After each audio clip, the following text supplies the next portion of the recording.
احنا هلال رقم واحد. لو جالك عرض الاهلي هتروح؟ لا. لو جالك عرض الاهلي هتروح؟ لا مستحيل. تلعب في الهلال السوداني وما تلعبش في الاهلي؟ ايوه الهلال السوداني مال يعني افضل من الاهلي. افضل من الاهلي؟ الاهلي كتير. رقم واحد. الاهلي رقم واحد في افريقيا. السلام عليكم. عليكم السلام. ازيك يا زول، عامل ايه؟ يا دكتور تمام الحمد لله. منين؟ عافيك من السودان. تشرفت بيك. بتلعب فين؟ بلعب في الهلال السوداني. تلعب في الهلال السوداني؟ اسمك ايه؟ مصطفى عبد القادر بيقولوا لي ابيع.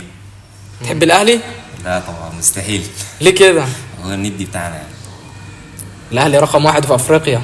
احنا هلال رقم واحد. رقم واحد ازاي؟ رقم واحد ازاي؟ الاهلي رقم واحد في افريقيا. عمل عمليه ايه؟ عملية غضروف داخلي.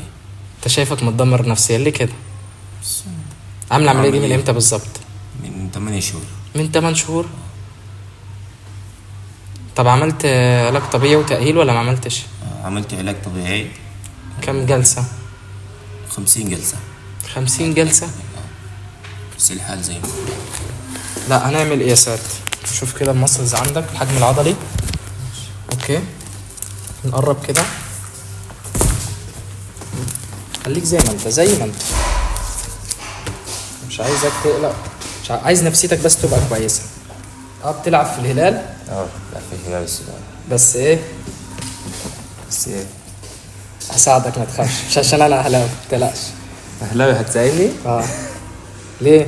واخدين عننا فكرة كده وحشة ولا ايه؟ سيب كده خالص. سيب. احنا نادي القرن. سيب.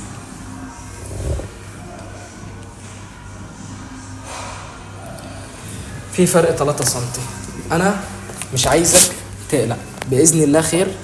هترجع تلعب، افتكر انا بقول لك ايه، هترجع تلعب وهترجع تمارس رياضتك تاني.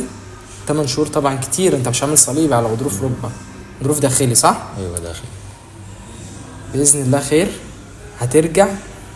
نفسك ترجع للهلال السوداني؟ اكيد طبعا.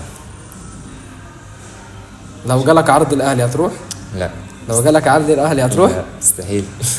تلعب في الهلال السوداني وما تلعبش في الاهلي؟ ايوه الهلال السوداني مال يعني افضل من الاهلي. افضل من الاهلي؟ الاهلي رقم واحد.